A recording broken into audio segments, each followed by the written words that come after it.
Okay, good day. So, itong video lecture na to is intended for our third week lesson, which is I'm about to tell it later. And likewise, I hope that you will going to finish the meeting the video recording na to, because on the latter part of of this video, I will going to discuss your stats too. Okay, so forgive me if you can hear unnecessary noises kasi ongoing ang construction dito sa tabi ng bahay. And also, we have a lot of dogs. So baka may mamaya may katahol, may maingay na sa background. Okay, so without much ado, so let me start the week 3 lesson um, through this recording, okay, or video lecture. So, ayan siya, week 3 lesson. So before we proceed to week 3 lesson, just a short recap of what we discussed last time. We discussed about week 2 history of swimming.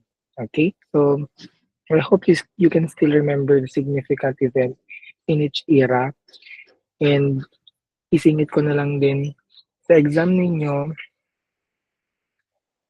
Ang coverage lang is week 1, 2, 3. Yun lang. So, dun lang kayo mag-focus. Okay? So, week 2, ano yung mga topic dyan? Ano yung mga pinag-aralan natin dyan?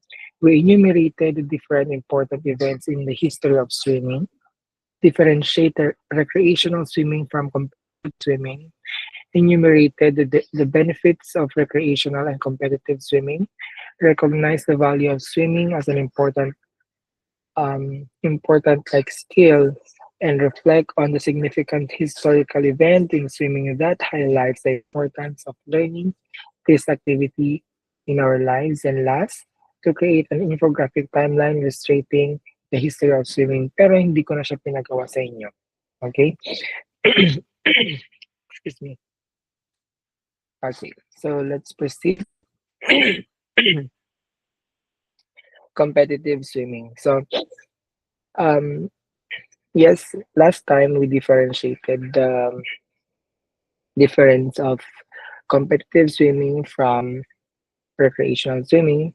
Pero this topic, we will focus on the different swimming strokes and kicks in swimming, because we defined swimming last time. It is a form of recreational activity, but at the same time, it is a form of sports. So in the form of sports, ito siya, competitive swimming. Like what I've discussed last time, the difference between competitive and recreational swimming is that if we talk about recreational swimming, its main focus or objective is to leisure, to enjoy, to have fun. Okay? It depends your pacing in swimming, in recreational swimming. It depends on your personal choices. Kung gusto mong bumilis, ibilisan mo. Kung gusto mong bagalan, di bagalan mo. If you want to use different type of stroke, some not simultaneously, but ngayon, oh sige, freestyle na maya-maya, nag-backstroke ka, it's totally fine, because there is no rule in recreational swimming. Compared to competitive swimming, since it is a sports, it is a discipline, so there is a high skill demonstration na kailangan mong i-perform, because it is a sports. So, as I've said, we enumerated last time freestyle, backstroke, flying or butterfly, breaststroke. So, kailangan nyo lahat to malaman before kayo mag-swim, before your performance starts, because ito yung mga i-check ko sa sa performance ninyo. How you demonstrated the freestyle correctly, how you demonstrated the kick of freestyle, likewise the different or the remaining three strokes or swimming. Okay, so these are the following objectives. Okay, identify competitive swimming as highlighting its nature and purpose. Number two, describe the main swimming stroke and kicks, freestyle, backstroke, breaststroke, and butterfly. Recognize the benefit of competitive swimming, including improved skills and life values like discipline and sportsmanship. Discuss swimming risk and emphasize safety measures to prevent accidents. And last, okay, so essential guide question. How do basic swimming strokes and techniques improve swimming skills? Why do strokes and techniques enhance physical fitness and health? And how does each technique benefit the heart, muscles, and flex? So these are the essential guide questions that I want you to focus because will help you to understand more the topic as we discuss different slides. Okay, so let's start. So for week 3, the topic is different types of strokes and kicks in swimming. Okay, so but before we discuss the different swimming strokes, let us first identify the,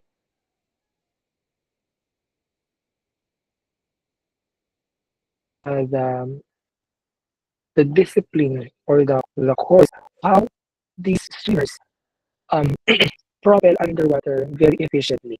Okay, or how a valuable player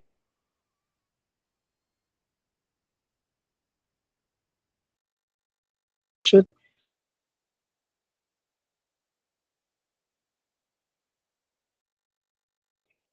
be with ease, with confidence. Okay, so this first kasi class, meron kami tinatawag na biomechanics. So what is biomechanics? This is one of my major courses during college.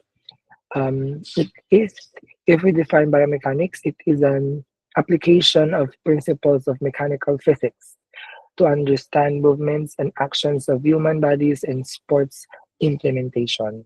Kaya nga, sa PE, hindi lang po puro laro kami doon.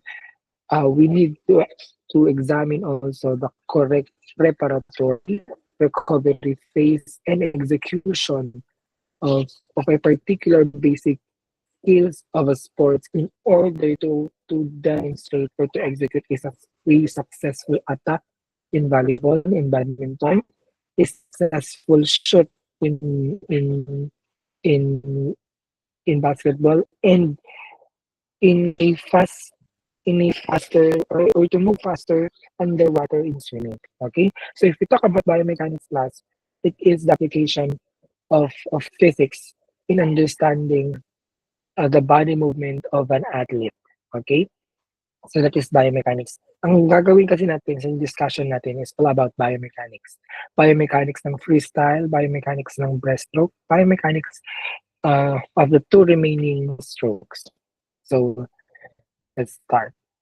So the first stroke is we have backstroke. So a very simple definition of backstroke or the back crawl is that a type of swimming stroke that is intended for competition, recreation, and endurance swimming. So another information about backstroke is that on the body position of backstroke, okay, on the body position of the back of backstroke class. Okay, head muna din. Okay, in head position, wait lang. Sumobra ako. Okay.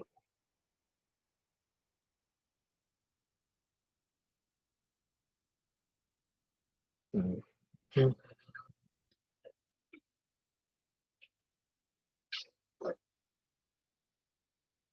Okay, body position, head position rather. Okay, it is very important to position your head steady back. Kasi nga tinawag siyang backstroke because you are in a front, no, you are in a supine position underwater. Okay, so one of the for me, one of the easiest, but at the same time, one of the most difficult stroke for me because yes, I can breathe continuously. That's the reason why I consider it easy, not compared to strokes that you need to timing your breathing. Like for every three strokes in freestyle, you need to lift your head in order to breathe. Okay? Pero dito kasi, since naka-prone position ka, no, naka-supine position ka sa tubig, okay? So the breathing is continuous. What makes difficult for me is that the stroke itself. Mahirap kasi magganong sa tubig. Okay? But mas mabilis pag freestyle. Okay? So the head must be back and should be steady. Dapat hindi siya lumulubog. Okay? Kasi once na lumubog yan, continuous yung breathing mo, syempre may papasok na tubig sa bunganga or sa ilong, it can change or it can distract your breathing. Okay, the water level at the ears the water level at the ears only, and the chin near to your chest. So the chin is stuck to your chest. Why? Because the chest, andyan yung madaming hangin. So the chest is yung pinakalumulutang sa tubig. Okay. Next is that the body position. So under body position, okay, the chest high, hips and thighs at the surface of the water. Okay, knees down, feet up, toes pointed, relaxed appearance, complete stretch. So these are the key points that you need to understand and that you need to know and to apply during a demonstration of backstroke. That the chest is the highest level of our body on the water. Okay? Hindi naman mahirap gawin yun. Kasi nga, as I've said a while back, chest, andyan yung hangin. So, talagang lulutang yan. Okay? Hips and thigh at the surface of the water. Hindi siya naka-totally lubog sa tubig. Okay? So, dapat complete stretch nakalagay dito.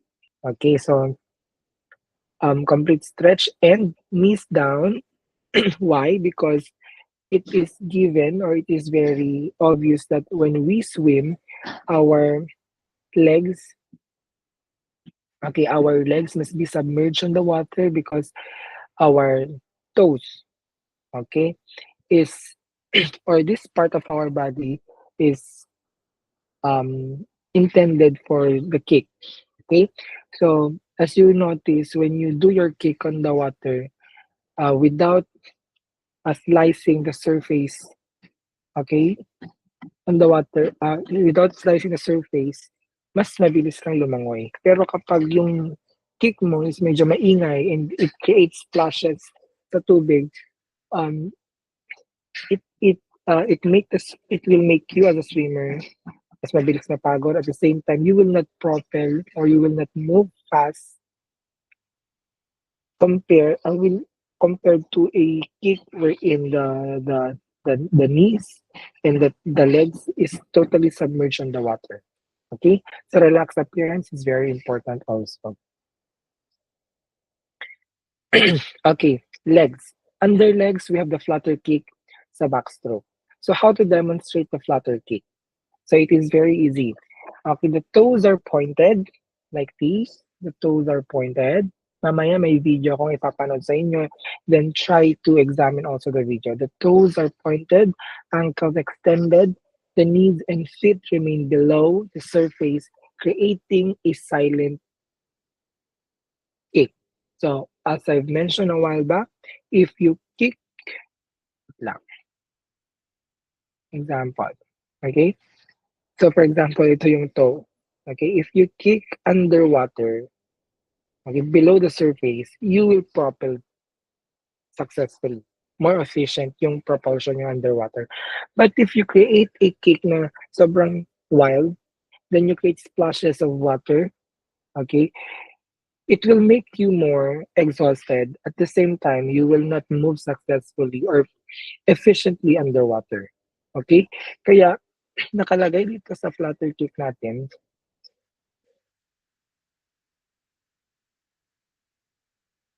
a silent kick.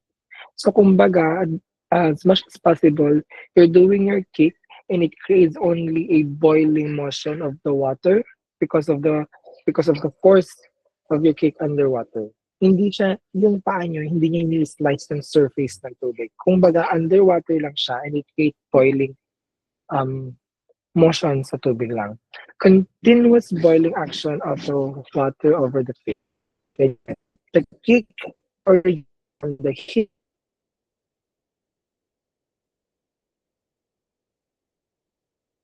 at your knee. Okay? So, always remember, water kick,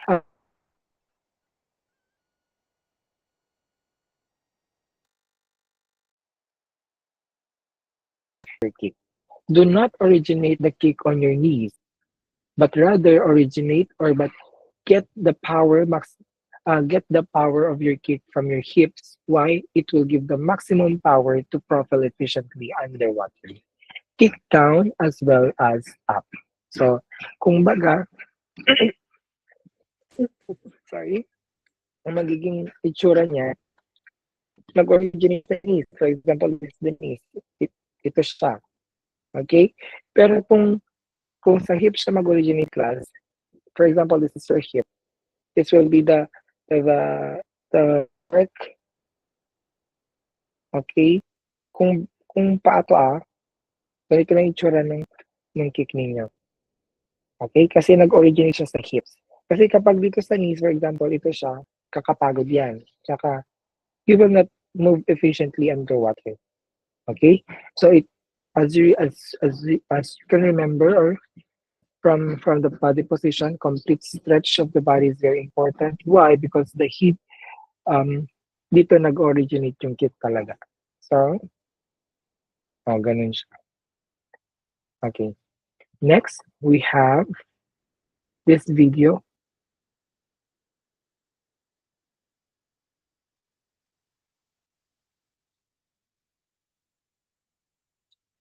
Try to examine.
Okay, that is for the backstroke.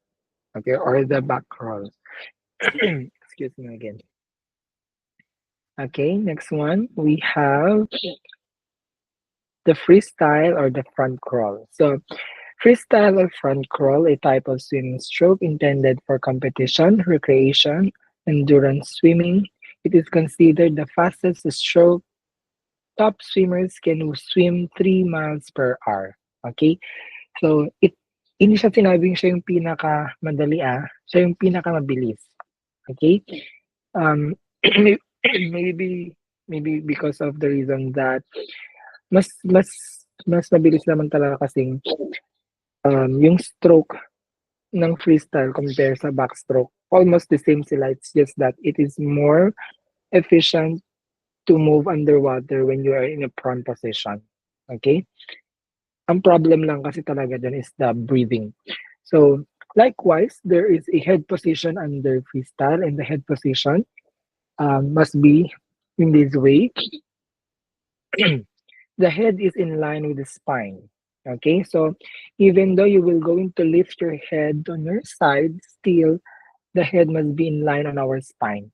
Okay, dapat hindi siya magalaw, because it can conserve energy, and the proper um, breathing, mas mabilis siyang i-demonstrate. Okay?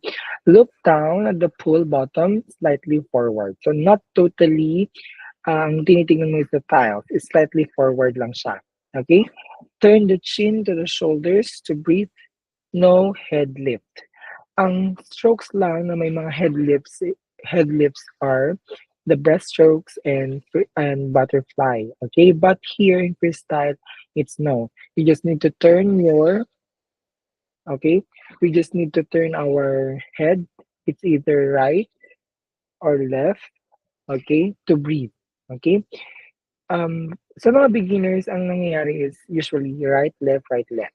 But nakakapagod kasi siya at nakakahilo. Okay, so that's the reason why some swimmers create or created their style on breathing. Like in every three stroke, they will lift their head on the right side, then another stroke, then three stroke, then left side. It depends on their style kung saan sila comfortable. Okay, so that is under head position. Next one, we have the body position. Under body position, flat horizontal position in the water is very important. Okay, same with backstroke, it is complete stretch. Okay, no ups and down movement of the hips. So, as I've said, complete stretch lang siya. Walang undulation yung hips natin. Walang a snake-like motion. Okay? No slight motion or sideward movement of the body. So, diretso lang talaga siya as in flat. Not like on the backstroke, there is a slightly ballistic movement of our kick, like from our hips. Nagkakaroon siya ng up and down, like like dun sa backstroke. Dito kasi sa freestyle, diretso lang. Okay, diretso lang. But it will still originate from the hips of the shoulders. So, pero imagine this is a hip. Okay, not like in backstroke that there is, okay, ballistic movement of our kick. Pero dito kasi wala. Okay, next one. Same type of kick, flutter kick. Okay, the kick originates from the hip. The same backstroke. Okay, the sole of the feet crunch the surface. Okay, ball water feet stay under the surface. So same with backstroke, we don't need to slice the surface of the water. Our feet will remain underwater to make us propel efficiently underwater. Proper knee bend kick up and down. Okay, the proper depth of the kick from the surface hanggang sa baba is from 12 inches to 14 inches. The kick to arm stroke should synchronize. When you stroke, okay, when you do the stroke, okay, for example, when you do the stroke, okay, likewise, the leg needs to kick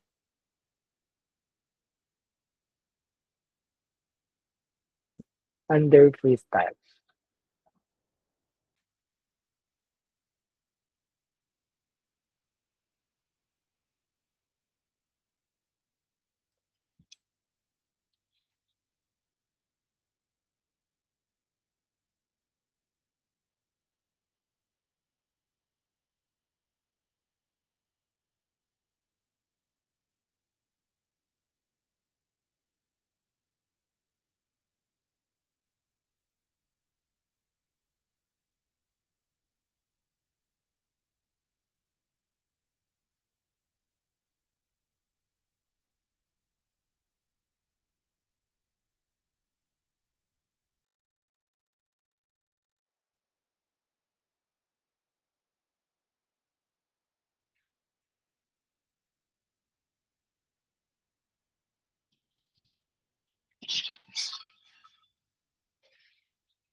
Okay, so that is for the freestyle or front crawl.